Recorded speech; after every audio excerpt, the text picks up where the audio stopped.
It all started as a game for him.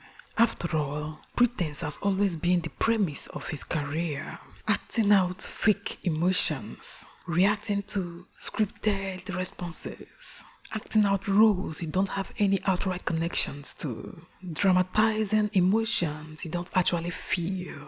These are the benchmarks of Yule's career. These are the things that make him a great actor. Then the side chick entered the scene and he wondered within himself, why not for once actualize these things that I act? What is there in sleeping, cheating, and enjoying myself with her while I'm on the job and then cover my tracks very well? After all, is it not part of the acting game? Maybe it will even help me to be more successful in interpreting roles. And so it started. He slept with her the first time, and then the second time, and then he got hooked. Because he's already good in the game of pretense, in the game of deception. It was very easy for him to deceive his wife, to convince his wife, to use the same antics he used to convince his audience, to convince his wife. I will never cheat on you, Annie. I will not do that to you. You know, you and my children are the most important people in my life. You know, we have a beautiful family that people envy. I will never mess it up. Everyone in the entertainment industry knows I'm married. So trust me, please, darling. And the then naive woman believed him. But what he didn't count on was the fact that meddling with people's hearts, meddling with women's hearts is a very dangerous game.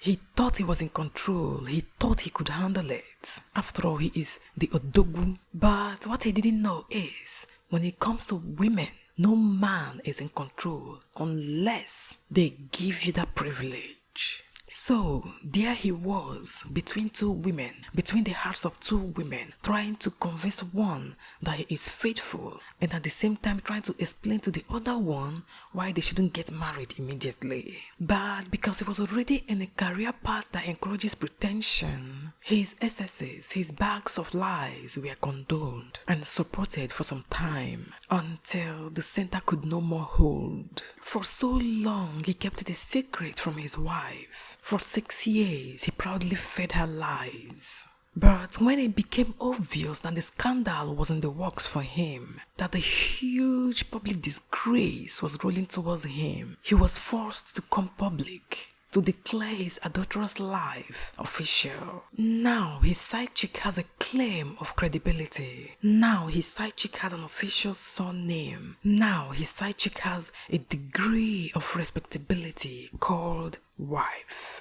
She valued, she cherished, she released the title second wife, the Ijele of Odogu, Yule Edochie's first lady. She confidently bragged in the public space without giving a thought at all to how her fellow woman, the first wife, must be feeling. Yule liked, Yule commented, but what he did not reckon is the ruckus it will cause, it will generate in the social media and beyond. Now, between a desperado side chick who has now been certified as an official wife and the loving wife of his youth who has just been disgraced by his actions, Yule found himself in a very tight corner.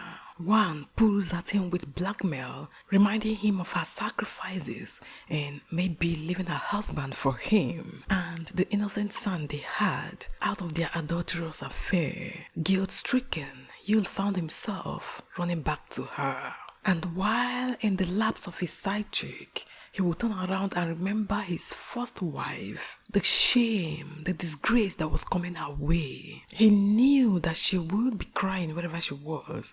She would be sad wherever she was. Then he would remember her sacrifices, the midnight talks, the midnight kisses they had had when they had nothing, and how they had come together, prayed together, and worked together to build the career and the fame that is now so attractive, so charming to this woman that is now roping him in with her laps. He struggled within himself to reconcile these two polarities. He tried to justify it. He came to the internet to explain how he could love two women at the same time. He tried to act in a way that would bring unity between oil and water. But the more he tries, the more blunder he makes. The more the fire raging gets wider and bigger.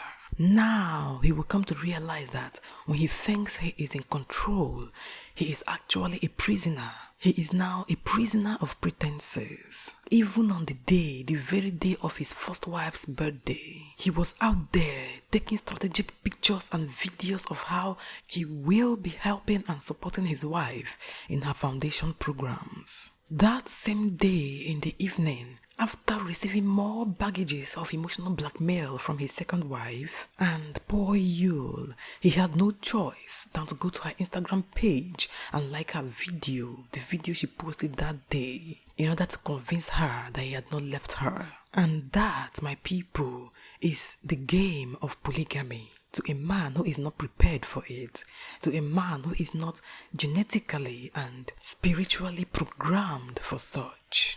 And when May saw that the love of her youth, her husband of so many years, the father of her children, had literally become enslaved by another woman, to the point that he does not even have the decency to restrain himself and wait a little while for her own birthday, a birthday that has been booming throughout the world, to calm down before jumping to the strings and command of the so-called side chick, Tom's second wife, to go and start liking her video. The last straw was broken. She now came to the realization that redeeming change she has been looking for, she had been hoping to see in her husband, might never come. Then she came out on the internet and now boldly, clearly and directly addressed the situation on ground without using any abusive words, but making it clear to the husband of her youth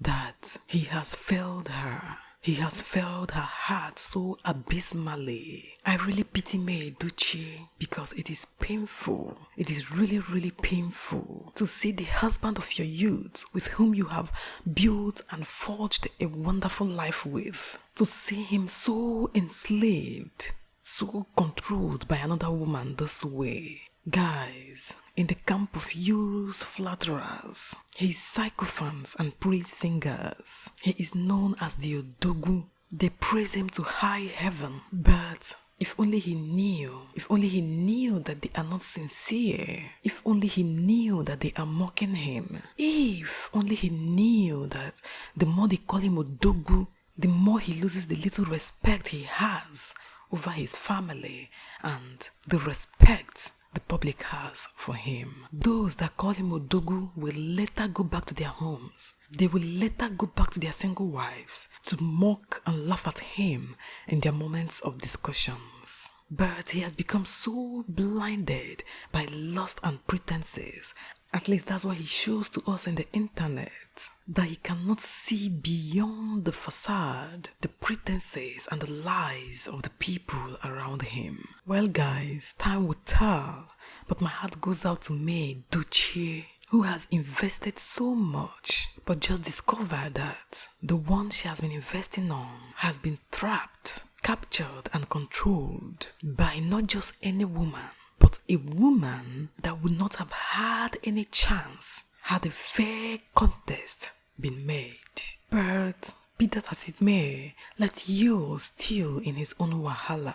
He called her Ijele Odogu on the very day, or barely 24 hours, of him appearing to show support to the first wife and her foundation. What an insult. What to force a man to insult his first wife to such an extent?